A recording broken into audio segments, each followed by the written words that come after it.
Selon un article paru dans le journal Le Monde en novembre 2023, je cite, « Parmi les migrants ayant connu une situation irrégulière, moins de la moitié sont arrivés illégalement sur le territoire français. » C'est choquant, n'est-ce pas? Ça veut dire en fait que la plupart des personnes qui ont connu une situation irrégulière en France étaient en réalité des personnes qui sont arrivées légalement sur le territoire. Ça veut simplement dire qu'aujourd'hui, si vous êtes étranger, que vous êtes en France, que vous avez un titre de séjour, vous êtes concerné en fait par ce sujet de sans-papiers. Vous êtes susceptible de vous retrouver sans papier. Alors maintenant, je vais partager avec vous l'histoire d'une jeune fille pour qui les choses ont très bien marché et cette fille-là a mis en pratique une simple clé, un simple principe que beaucoup malheureusement ne connaissent pas ou simplement choisissent d'ignorer.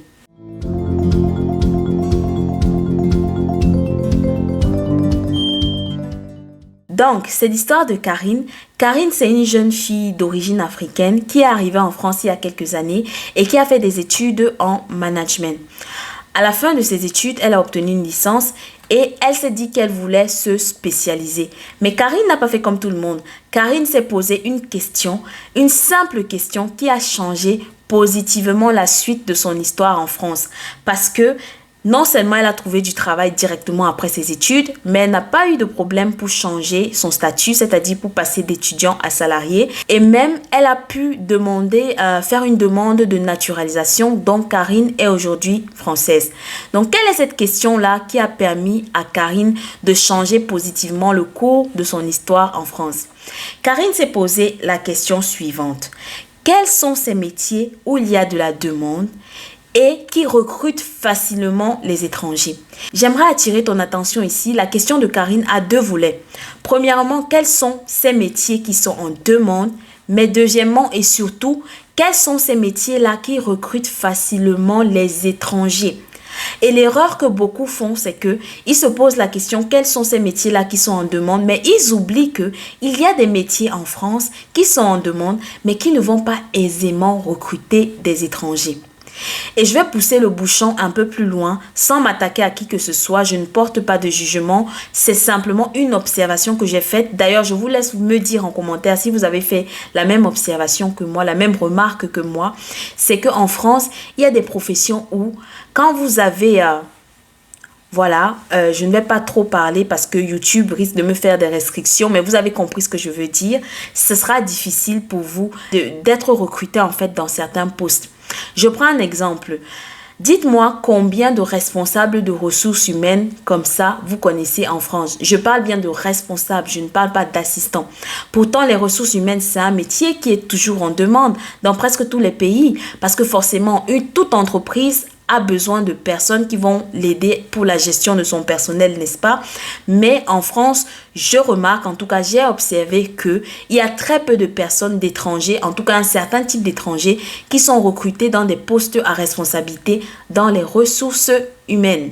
Alors, quel est mon point? Mon point est simplement de vous dire que si vous êtes encore au pays, tant mieux, cette vidéo-là sera à titre préventif.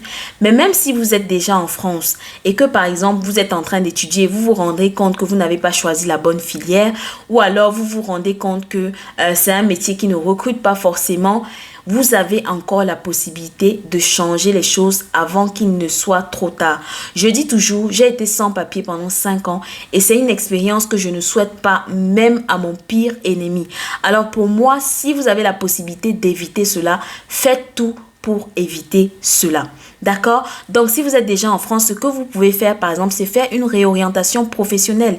Et je dis toujours que les choses sont tellement plus simples en Europe, mais particulièrement en France. C'est-à-dire qu'il y a énormément de dispositifs qui ont été mis en place pour vous aider lorsque vous voulez faire une reconversion professionnelle. C'est-à-dire que vous ayez besoin de conseils, d'orientation ou même d'aide financière, il y a des dispositifs qui ont été mis en place pour cela. Donc, n'hésitez pas à vous renseigner dans ce sens-là.